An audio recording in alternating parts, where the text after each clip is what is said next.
This is the legendary 2004 Subaru STI. This isn't just any STI, however. This is a Java Black Pearl STI. And in 2004, they made just over 1,600 of them in this paint coat. So it was pretty rare in comparison to the famous World Rally Blue. On top of its really cool paint color, this one has a rotated turbo kit along with equal length headers, which helps the car make over 500 horsepower. Today, we're going to dive into replacing the leaking valve cover gaskets.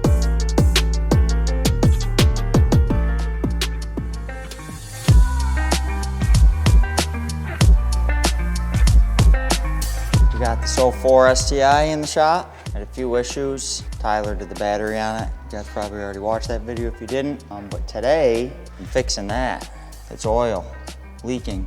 So we're gonna do this one too. They're both bad, but this one's clearly much worse. I don't know what's even going on. Left that on the ground, right? That was from this. Yeah, I have no clue what's going on with it. And any other oil leaks we find, we're gonna address. Our customer Kyle is selling this beautiful Java Black Pearl STI. It's got a rotated setup on it. So Kyle's selling this STI. Wish I had the extra cash right now to buy it, because this is what I would want my blob eye to look like if I didn't have to do the flares and everything. I was fine with like the stock body, but this one is beautiful. But first, gonna fix a couple things so we can get it ready for the listing. Step one, drain oil.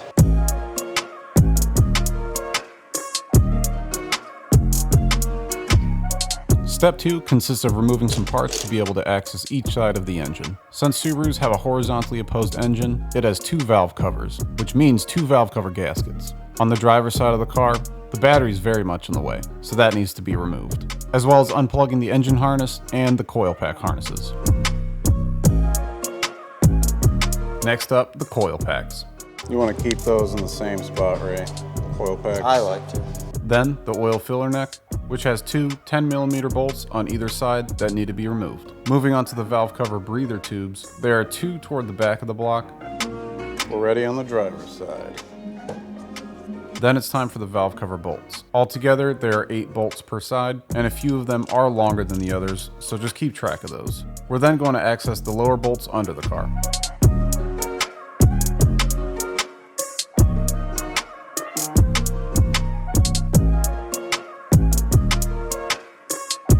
Is there any certain way you want to pull these guys out?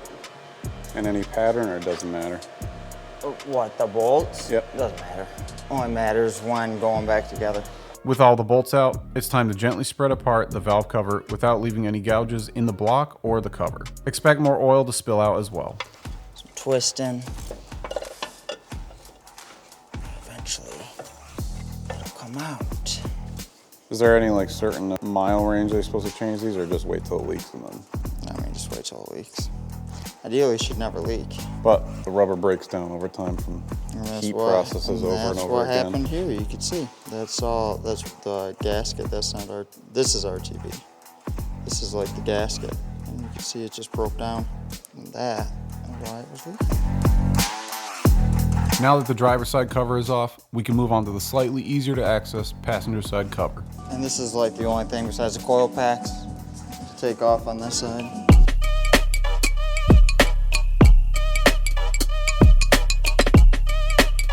Chris's fancy ratchet tool only fits so many places. Were you able to reach all of them from the top on the side? I could have on the other side too, but it's just easier to do it from the bottom. But I think with the header, the O2 sensor and everything, it's a little more difficult on this side. With some gentle persuasion, the passenger side comes off. But don't forget to remove the 2 inner gaskets, which seal off the holes where the spark plugs are located. Sorry to interrupt this video, but I'm here to talk to you about parts for your Subaru. So it's no surprise we work on a bunch of different performance cars, one of them being Subarus, which I hope a bunch of you guys own one of them. So I'm here to inform you that CircuitDemon.com carries all the best performance parts that you could need for your Subaru, whether it's a WRX, STI, Forester, or any other model. From turbos to injectors, fuel pumps, and even lip kits for Subarus. We have all the best parts that you could ever need right there at CircuitDemon.com. So make sure you check out the website next time you need a part for your Subaru. We want to thank you guys for checking out the website and ordering parts from there, because that's what allows us to make these awesome videos for you guys. Sorry for interrupting. Let's get back to the video. Before we can install the new gasket, we need to clean the surface of the heads and remove any leftover RTV and debris. A clean surface is key to ensuring the new gasket will not leak prematurely. So Chris uses a microfiber towel with brake cleaner to do just that. You could also use something like a Scotch-Brite pad to get any like the big chunks off first, and then go back around with the microfiber, brake cleaner, clean it up, get it looking nice and fresh again. That way you don't waste all that time putting the thing back together and then it leaks again, because you didn't have a clean surface. Don't forget to do the 2 inner gaskets as well. Not only the outside, may as well do the inside ones too, where the coil packs are gonna mount to. We recommend using OEM gaskets for valve cover jobs, so I'll go ahead and list the part numbers in the description for you guys so you can pick up the same ones. Next is to install the RTV on only the front part of the gasket, which Chris will go over now. I just do a little dab just to help the gasket stick. Just kind of in the corners. Teeny bit.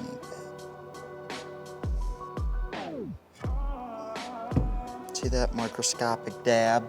And like I was saying earlier, there's a correct side. I don't know if you could do it backwards just because of the way that the gaskets, angles are. the gaskets are labeled, they only... Yeah, but there's like a skinny side of it, and then it goes to this thick, nice flat side that would mate to the head. Nice and firm, pressing it in there. That little bit of RTV is gonna help keep it there. He is bringing out the Subaru Bible. Okay, so according to Subaru, you're just supposed to put RTV, I guess. So it would appear from right here, just like right there. And this is the front side right here. Yeah, this is the front. And then this is the top. And then just a little bit right here. I have always just done this whole front part just for good measure. So basically from the ramp to the ramp, like where it slopes down. Yeah, I go from this bolt hole to that bolt hole. You don't load it up. You never want to load it up. And I've always done this, and I don't even know how many I've done. Nice consistent bead. Not too much, not too little.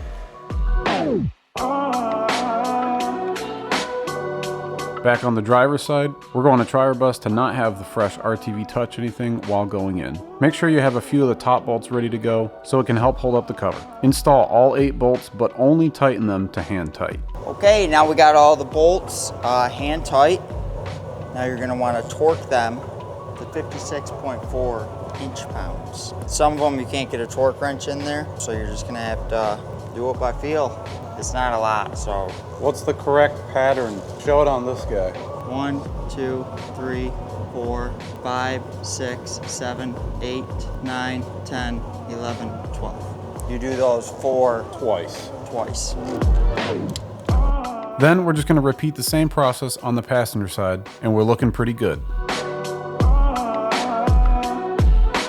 Before you get too far along putting everything back together, pay attention to this next part. So I think this is probably the only important part of putting things back together, right, Chris? Just the harness for the coil packs. Everything else is the same. The harness, yeah. Black in the back, the black connector in the Otherwise, you'll have a mean misfire. White connector in the front.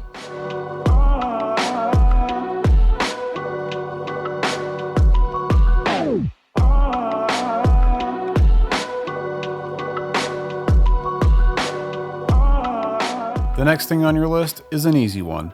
Go to bed. We need to let the RTV fully cure before adding the oil back into the engine. That way, the oil cannot contaminate the RTV while it's still soft. When we arrived back the next morning, Chris refilled the car with Motul oil, and we cleaned up the underside of the car so that we have a fresh base to start from, in case any other oil leaks were to appear. And it's just the right thing to do.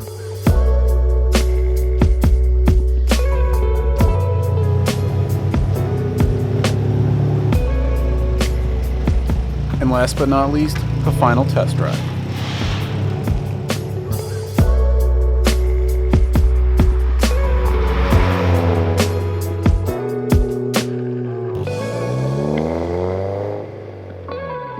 After we put a few miles on the car, all checked out, and it was good to go. We hope you were able to have success in your valve cover job, and if you have any questions, please feel free to leave a comment below or directly contact us. All of the info is on the website, circuitdemon.com. Make sure to hit that subscribe button, and we'll catch you in the next one. Peace.